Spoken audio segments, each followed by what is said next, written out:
En el día de hoy vamos a hablar de un tema que nos interesa a todos los seres humanos, el dinero. Porque el dinero interesa porque quien no lo tiene que buscar la manera de obtenerlo para poder comer o para poder comprar unos servicios que son necesarios para ellos, para cumplir sus necesidades primarias. Y quien lo que tiene que preocuparse precisamente para aumentarlo o para que no se lo quiten. Y además el dinero con ese se compran todos los servicios y todas las mercancías que demande cualquier comunidad.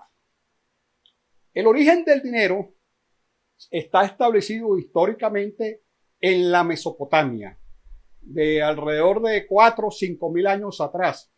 Existen unas tablillas de arcillas que han descubierto los arqueólogos, que determinan o registran una serie de transacciones de productos tanto agrícolas como de otras mercancías o otro tipo de comercialización que en ese momento se realizaban en esa gran extensión.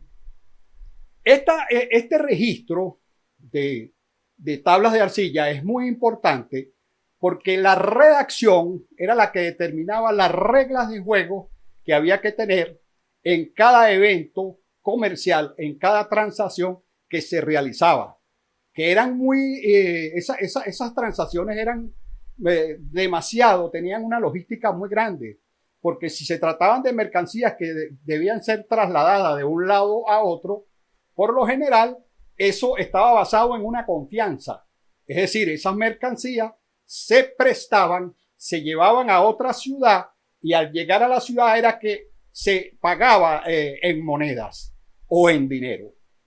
De tal manera que estas tablas de arcillas estas tablillas de arcilla eran un instrumento negociable o un instrumento financiero de gran importancia en la Mesopotamia. Los arqueólogos han descubierto miles y miles de tablas de arcillas que, a pesar de que es una fabricación de tierra, todavía subsisten. Y cumple con una de las reglas fundamentales del dinero, que es que sea perdurable en el tiempo y además fácilmente portable. Porque estas tablillas de arcilla eran portables, ya que se utilizaban como que si fueran un pagaré normal que se utiliza al portador, es decir, como un papel moneda. Por eso es que estas tablillas de arcillas tenían que estar bien resguardadas y el prestador, ¿verdad? Tenía que darle una gran importancia y tenía que tenerla a buen resguardo, porque como era un pagaré al portador, sencillamente el que tenía esta tablilla prácticamente era el poseedor de lo que se trataba en esa relación. Por eso es que estos registros de las tablillas de arcilla tenían unas reglas de juego bien determinadas. Esa regla de juego era la siguiente, que tenía que tener señalado cuál era la mercancía o cuál era el instrumento de negociación que se iba a entregar o se iba a recibir en un momento de la negociación, que muy bien podría ser cebada, que muy bien podría ser ganado, que muy bien podría ser madera o cualquier otro bien que se necesitara en ese momento, o hasta ganado. Entonces, es ahí la importancia. Y en ese registro tenía que ser señalada la cantidad por la cual se le tenía que señalar o por la cual se tenía que entregarle al que en ese momento era el portador de esa tablilla de arcilla. Es decir, que si tenía que entregársele 500 cabezas de ganado, bueno, ese era el valor de esa tablita de arcilla. Quiere decir que cumplía con una de los elementos importantes del dinero, que es que se utilizaba como una unidad de cuenta. y la unidad de cuenta era variable dependiendo de la transacción que se realizaba. Fíjense que algunos arqueólogos han descubierto miles y miles de tablillas y había una familia muy poderosa que en ese entonces era la que se encargaba, esa familia que se encargaba de hacer negociaciones con una gran muchedumbre de personas, que era la familia Egibi. Yo diría que es la familia, que es una de las familias que en este momento, si la podemos relacionar con los días de ahora, serían los Rothschild o serían todos estos famosos Rockefeller que manejaban grandes cantidades de dinero. Entonces, esta familia poseía mucho, eran grandes terratenientes y grandes prestamistas y tuvieron 5 generaciones que manejaron de una manera casi que absoluta las negociaciones en esas grandes regiones que alcanzaban unas grandes cantidades de kilómetros, 400, 500, 300 kilómetros, donde se realizaban una serie de negociaciones conocidas como centros comerciales, no como los centros comerciales ahorita, sino como ferias. Entonces, he allí precisamente la importancia de estas tablillas que eran celosamente resguardadas. Entonces, en primera instancia, el dinero tiene que tener unos registros que de alguna manera determinen transparencia y que además determinen confianza. Porque fíjense que una de las cosas más importantes de estas tablas de arcilla es que tenían una confianza inscrita. Es decir, lo que aparecía allí inscrito era lo que se tomaba como una gran realidad. Y cuando hacían estas transacciones, las grandes autoridades que le daban fortaleza a estas tablillas de arcilla eran los palacios reales y los templos. Llegaban mercaderes con grandes mercancías o con otro tipo de bienes o servicios, lo entregaban a los gobiernos, a los palacios, a los templos e inmediatamente recibían esas tablillas que eran un dinero constante y sonante. Por eso es que el código de Hammurabi señala muy rigurosamente cuáles eran los esquemas de sentencias o de penas que se realizaban cuando no se cumplían rigurosamente con las transacciones que se establecían allí.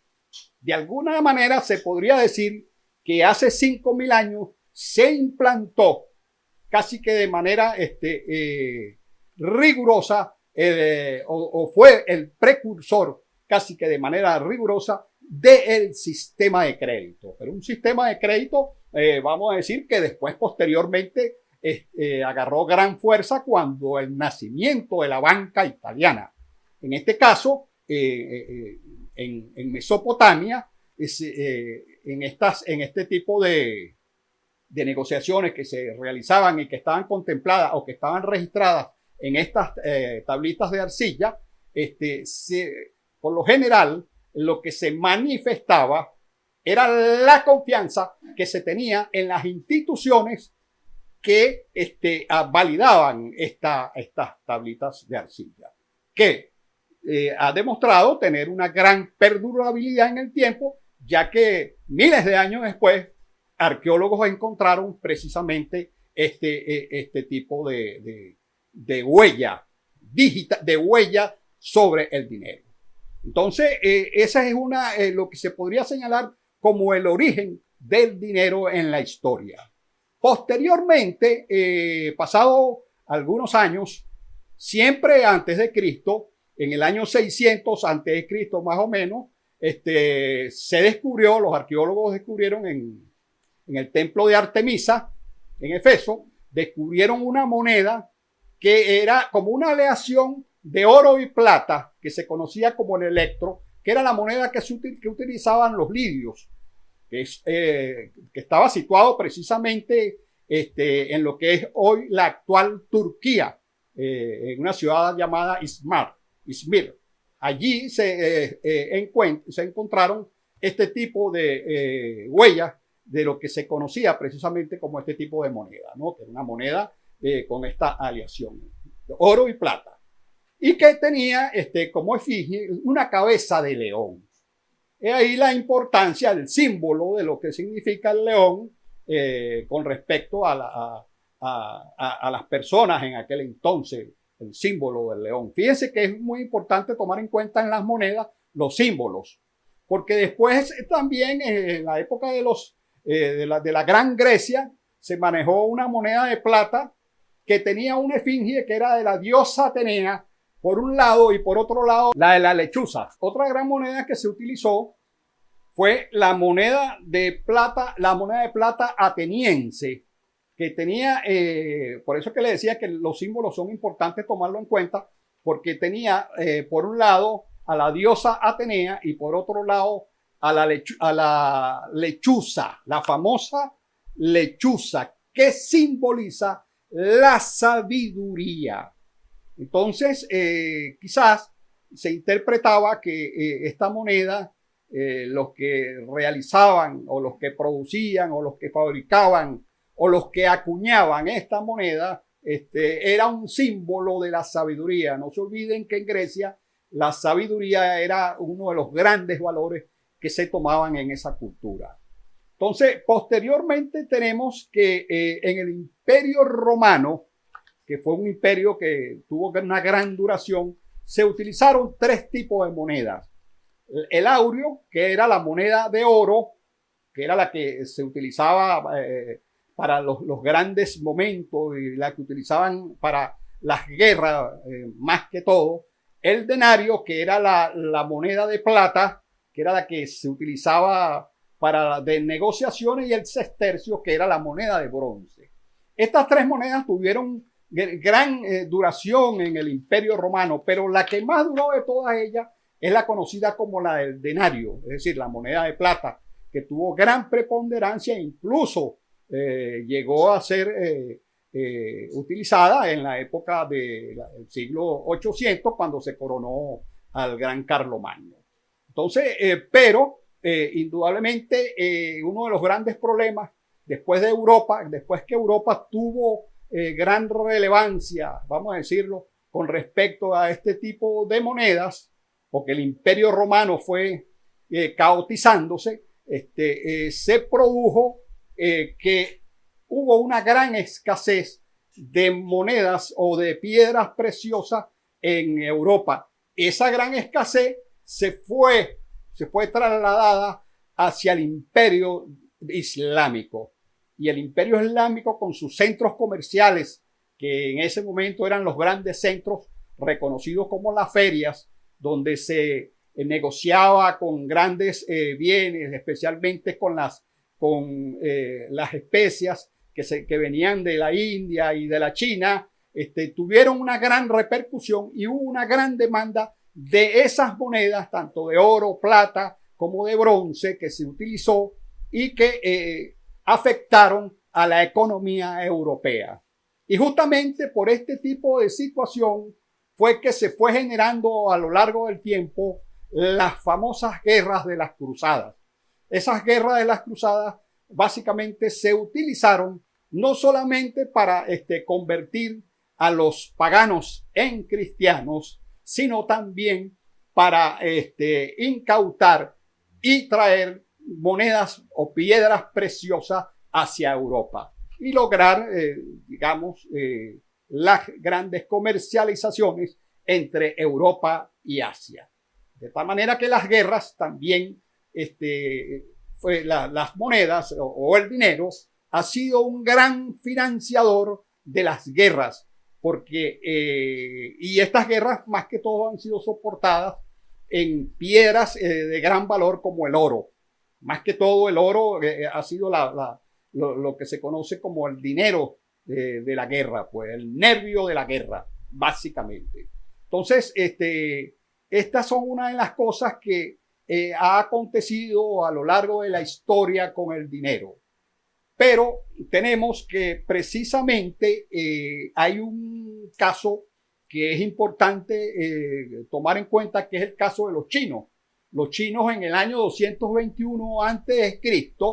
también estandarizaron una moneda, pero en este caso no era ni una moneda de oro ni de plata, sino una moneda de bronce. Fue una moneda estandarizada en todo el imperio chino, con ese gran emperador chino conocido como el primer emperador llamado Qin Shi, que fue un gran personaje que yo los invito a que ustedes de alguna manera investiguen sobre los acontecimientos y todas las actividades que generó este gran emperador para consolidar a la gran China de ese entonces.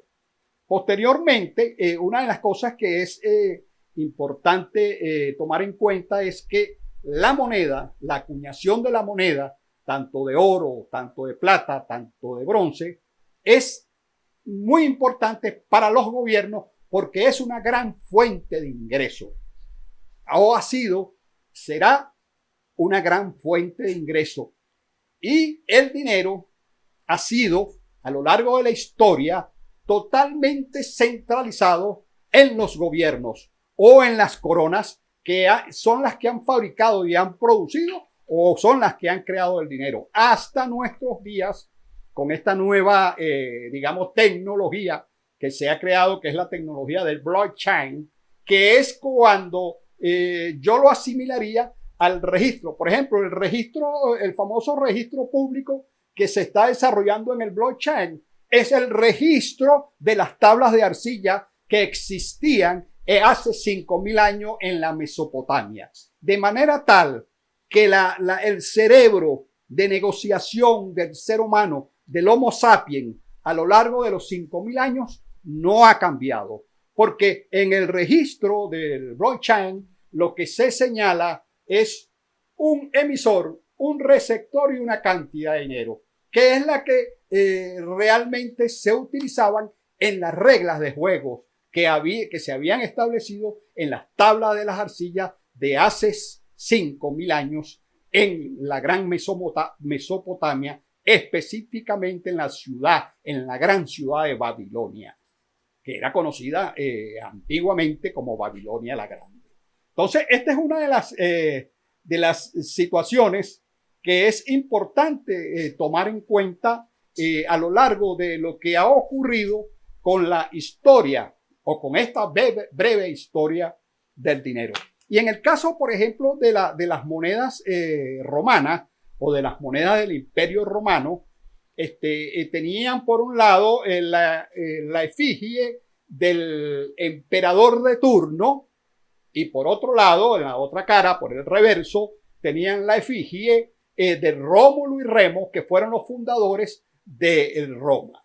Entonces, esta simbología es muy importante porque refleja, por un lado, el poder del emperador como fuente que dinamiza la economía o la productividad del imperio, y por otro lado, la simbología de Rómulo y Remo.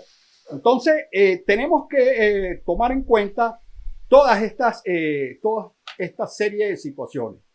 Posteriormente, una vez que hemos pasado por toda esta serie de monedas, fíjense que cuando estábamos hablando de las tablas de arcilla, estábamos diciendo que los otros instrumentos que se utilizaban, el instrumento de gran poder, el gran instrumento negociable eran las tablas de arcilla, pero ahí estaban una serie de sistemas monetarios incluso.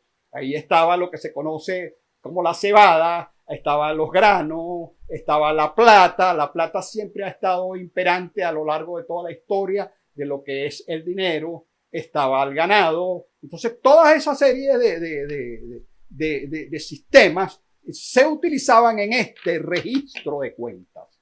Entonces, es importante determinar que el cerebro humano para la negociación a lo largo de los 5.000 años de historia que tiene la humanidad o que se dice que tiene la humanidad no ha cambiado, sino que en ese momento se utilizaba la moneda como el oro visible totalmente, y ahora podemos utilizar la moneda sin verla. Una moneda que prácticamente en la realidad de los hechos no existe, pero sí existe en un registro.